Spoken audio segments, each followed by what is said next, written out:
Sometimes, at home, he'd wave his sword around for hours.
What have you done to me?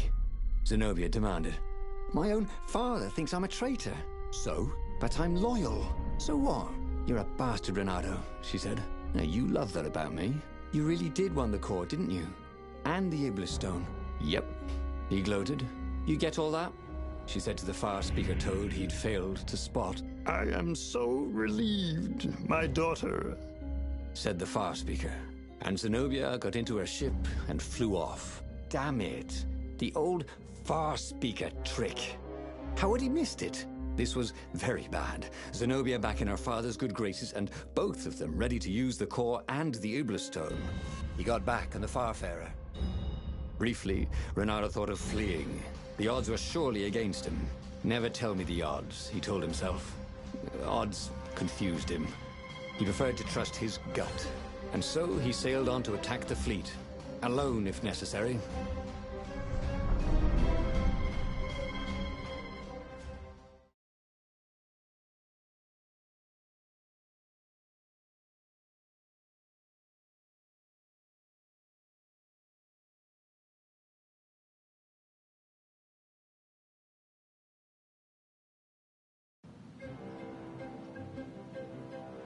There were not many rebels here, and they were disorganized. The Empire had obviously attacked the secret base. The formerly secret base, whose location Renato had so helpfully pinpointed. Still time to turn around, wasn't there? But Renato hated turning around. Heroes don't turn around, they just own their screw-ups and turn them into impossible victories, right?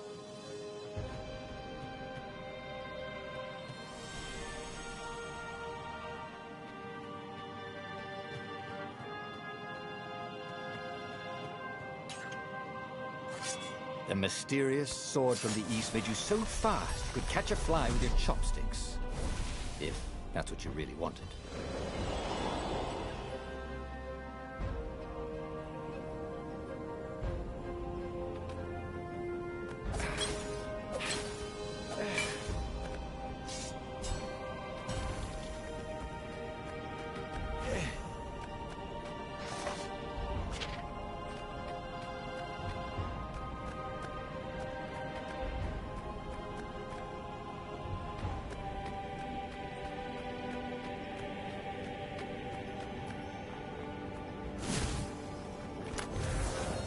Ooh, sparkly, thought Renato.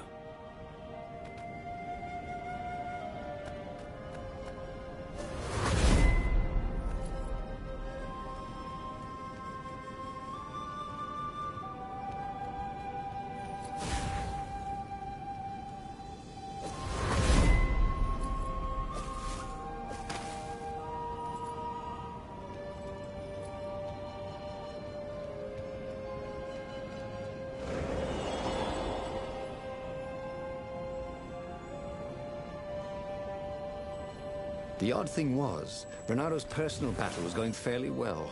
The Ravens immediately in front of him were no quicker or tougher than usual. Where was the power of the core, blasting him off into the abyss? And where was Zenobia? She must be up to something. But whatever it wasn't his problem. Not yet, anyway. It was all going surprisingly well.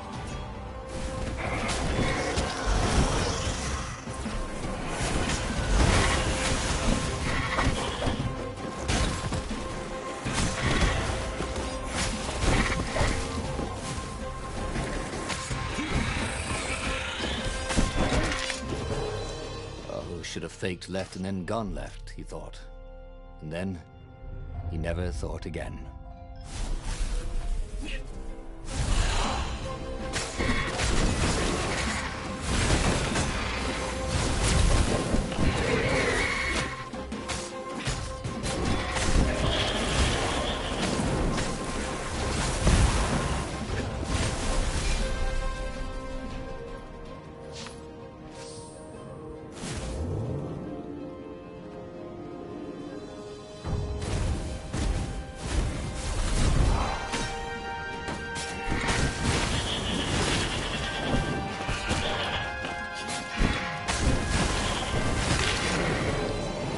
For dinner, he thought. Hope it's not broccoli.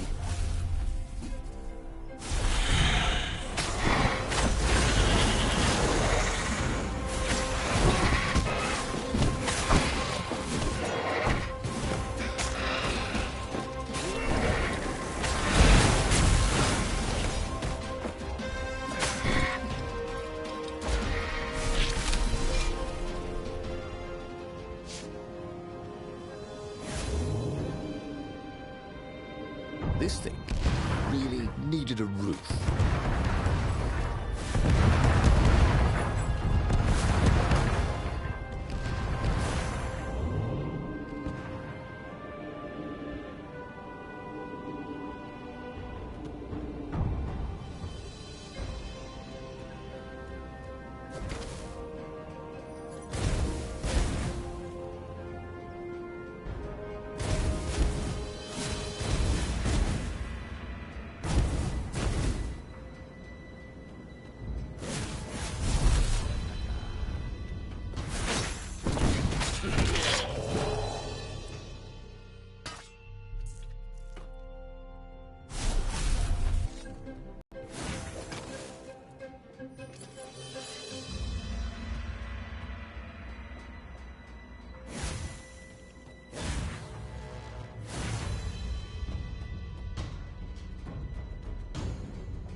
At last, he came to Zenobia and the Emperor.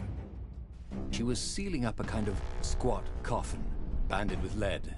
So glad you're here. Croaked the Emperor. You will be witness to my final victory. That's creepy, Dad, said Zenobia. But thank you. Because of your shenanigans, we tested the core. It's really unstable. It could have blown us all up. It could, said Renato, a little frustrated that she'd figured it out. Anyway, we already destroyed your secret base, so we don't need a super weapon. We're just going to bury it. Do we, torture you? Or give you a medal? Sometime later, Renato got an invitation to attend the Emperor's ritual sacrifice of his daughter. They took him out of his dungeon cell and gave him all his medals to wear. A little while after that, the lost gods returned, and the sun went black, and the Emperor ate his soul. Oh, damn it. He'd lost again, and died. But there was burning Ubar behind him. He still had all his destinies ahead of him. But he'd learned another true thing. Zenobia still had feelings for him. He knew enough now, he thought. All these truths tumbling around each other in his head. There must be a way to puzzle the pieces together. If he used everything he knew, he could discover a new path to destiny. The book's pages fluttered to the beginning once again. Faster than before? And he fell. The clouds parted over the Isles of BORATcz. It was time to choose.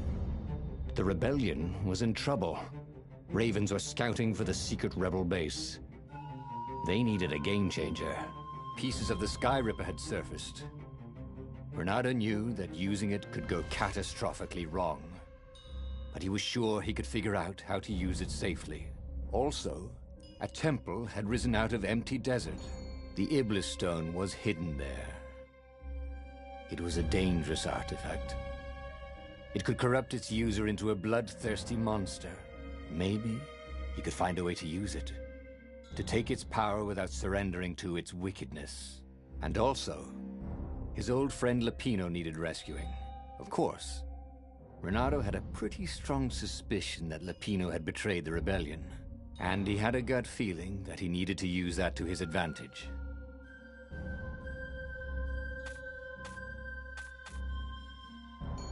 Renato finally realized that Lupino was a traitor to the cause, and maybe Renato could use that somehow.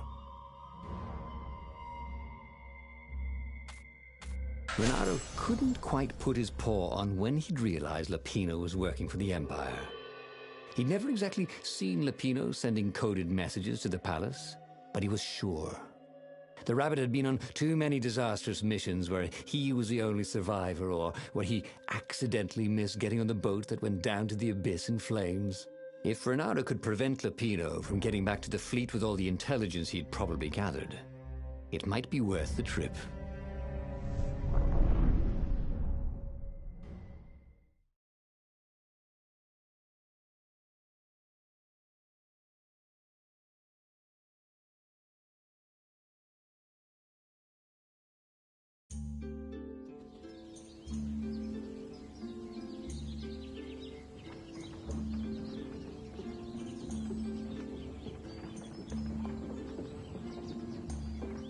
How had they come to this?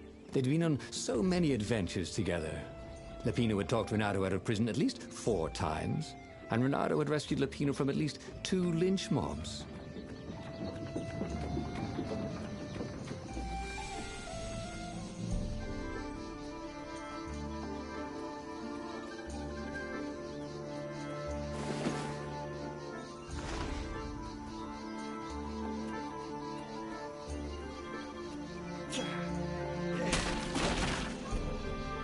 It was definitely easier to fight inanimate objects.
Felt that the rabbit resented him. Lupino was hilarious because he was so down on himself and everyone else. But behind the laughs, he wasn't a happy camper. Ooh, was this payback? Or did the Empire have his little white tail in a vice?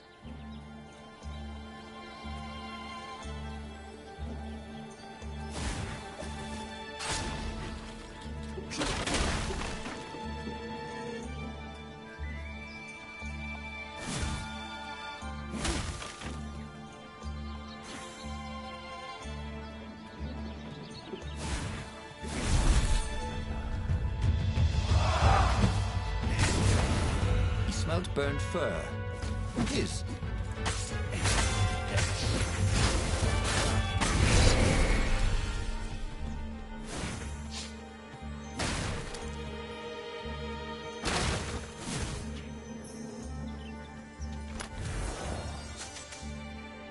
There was blood on this one, so it hadn't saved its owner.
Renata wondered what he could make with all this ore and essence.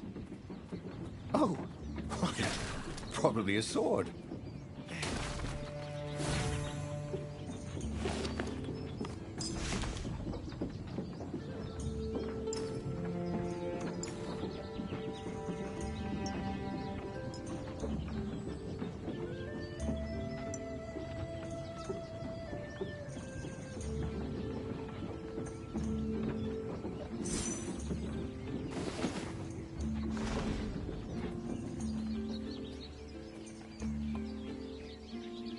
Shouldn't get impatient. He needed to take the time to figure out what all his experience had brought him.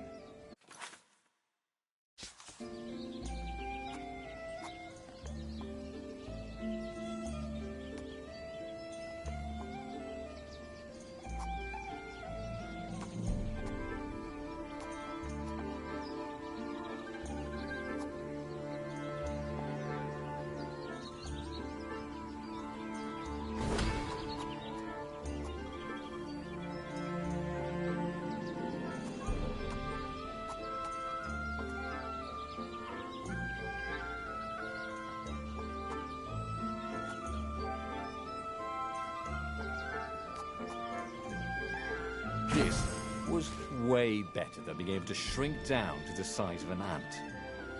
What was that all about, anyway?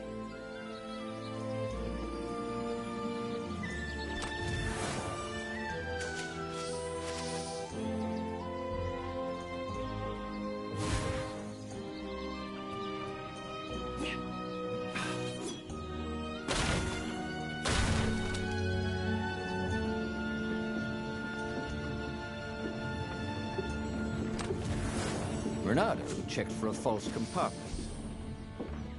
Nope.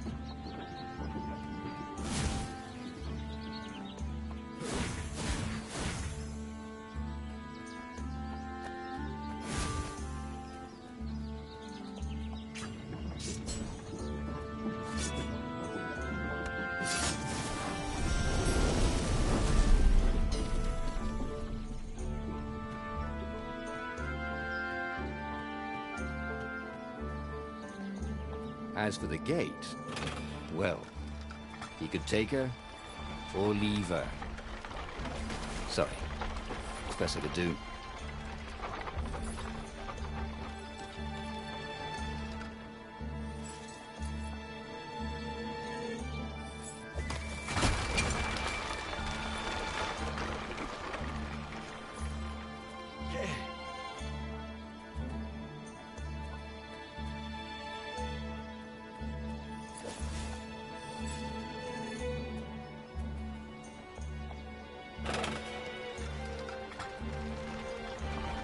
Bernardo wondered idly if people who had built these poles had really, really long tentacles.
from dropships.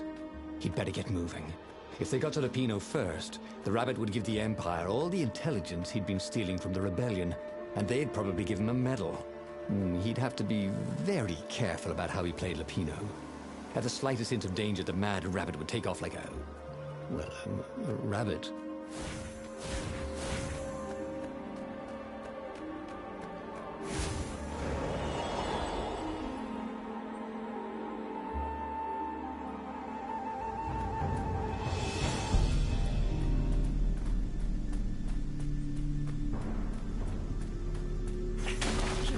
I hoped his mother wasn't watching.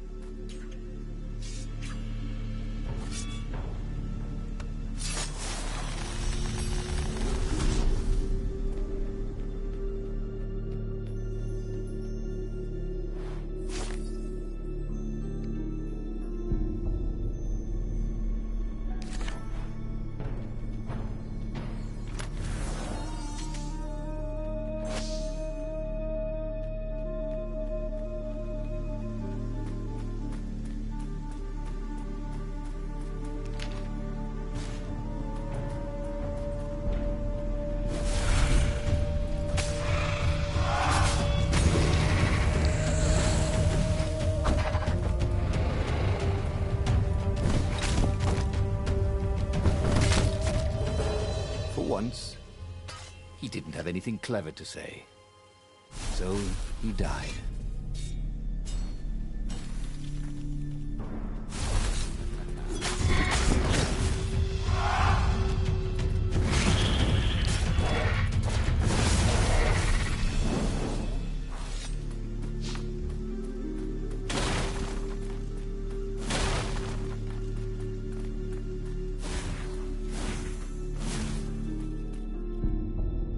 Bloody and exhausted, Renato finally reached Lapino.